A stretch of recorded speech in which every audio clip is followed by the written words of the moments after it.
Hey everyone, Mr. Armitage here, and in this video we're going to talk a little bit about the sampling distribution from chapter 16.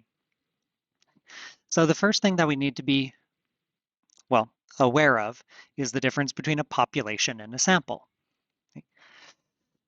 So a population, as we might remember, are all of the individuals with a certain characteristic or of interest. Okay. If we're concerned about just students at Edison, our population may just be students at Edison. If we're concerned about, all of humanity, then our population is the world, every human in the planet, on the planet. If we're just concerned about the United States, it would be all the people in the United States. In this particular case, okay, from the Bubba fish activity, our entire 600 member population is here. That's not usually the case. Usually we cannot know anything about the population with absolute certainty. Because usually it's either too big or too difficult to find every member of the population. However, in this case, we've made it a little bit simpler so we can actually check and see how it all works. Now, our sample is a small collection of members from the population, or some members. It doesn't have to be small. So in the activity, we took a sample of 50 individuals, right? We generated 50 random numbers. Those numbers corresponded to which fish we chose. And if the block next to it was filled in, we counted that as sort of a success. And if it was empty, that was a failure. And so the proportion, right, successes divided by how many there were overall, or however many filled in squares we got divided by 50, that is our proportion of the sample that has this particular quality. Now, what that means is that each time we take a sample, it's going to be different, right? So the first time we draw a sample, we might get 0.62. Okay, so I'm just going to round to the nearest half mark on here to make it simple. Okay, so 0.6. Okay. And that would be the proportion that we got from the first time we took a sample. Then if we did that again, okay, if, it's not always the case that we can, but if we took another sample, then we might get 0.56. So it's a little bit different. Okay. Then we could do it again and we'd get 0.44. Okay. We could do it again, get 0.4 exactly. Okay. Then we could get another 0.4. And we see it just stacks, or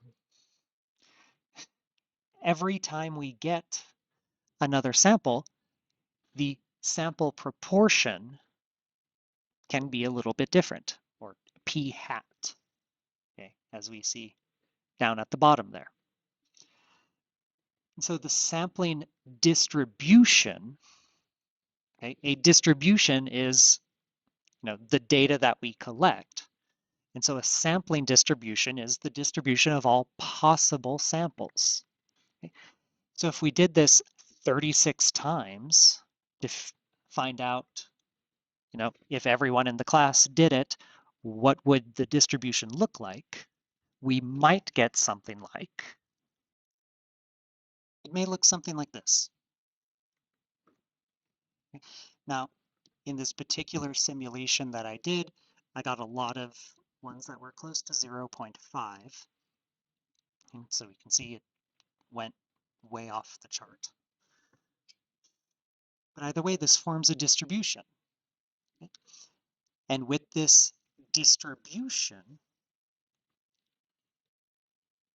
there is a mean and a standard deviation, although for a sampling distribution, it's called standard error. Right? We have a center, and we have how much the data is spread out. And we can see it's pretty close to the middle there, which is what we expected, right? And so the thing is, for proportion, okay, we expect that the middle of our distribution here should be about the middle of the population, okay? Or the proportion of a sample should estimate the proportion of the population. Now it's going to be a little bit off, right? Because that's life. That's how error works. So let's take one of these examples. Okay. Let's say that we picked up, 50 of these fish, and we estimated, or we got p hat equals 0.62. Okay. Now, with each of these estimates, they sort of create, well, we can calculate the error associated with that estimate from the sampling distribution. And in this particular case, well, for proportion, okay, the standard error for proportion is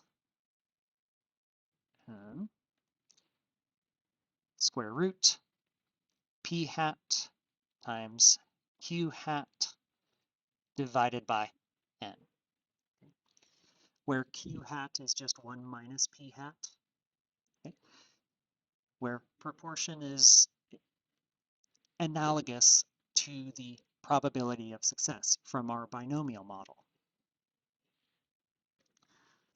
So in this particular case, this would be the square root of 0.62 times 0.38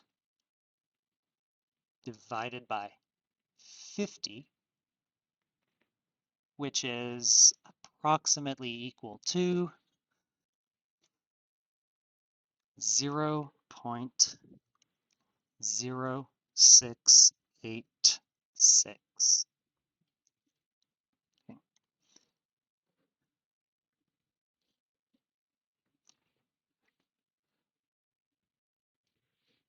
So this proportion that we got from our sample describes a part of a normal model that we can use to describe our data. Okay. The proportion here would describe the mean. And so we would expect, just from that one sample, that the proportion of our population is about 0.62.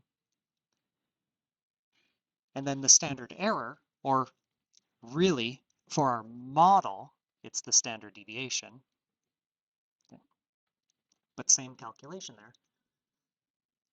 It's about 0.0686, which describes the variability of the data we would expect to get from our model. Now, if we did this a bunch more times, okay, so here I only did it about 36 times. That's not really enough, right? We need to do it a lot more to see what the true sampling distribution may look like. Okay. So I programmed up a little simulation to sample this population for me, and I told it to do 10,000 samples.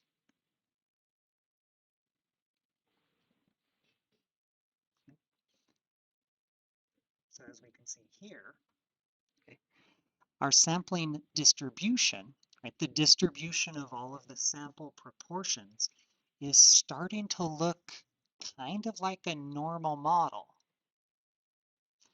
which is what we're going to use later to create our confidence interval.